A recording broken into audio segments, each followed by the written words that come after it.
رمضان کے 18ویں دن کی دعا۔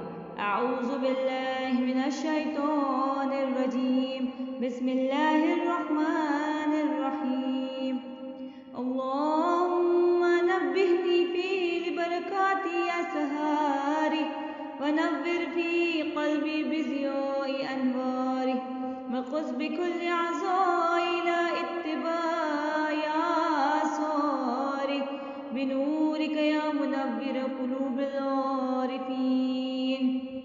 ترجمہ: اے معبود، آج کے دن مجھ کو اس مہینے کے سحریوں کے برکتوں سے آگاہ کر، اس میں میرے دل کو اس کی روشنیوں سے چمکا دے، اور اس میں میرے اعضاء کو اس ماہ کے احکام پر عمل کرنے کی طرف لگا دے، بواسطے اپنے نور کے، اے پہچان والوں کے دلوں کو روشن کرنے والے۔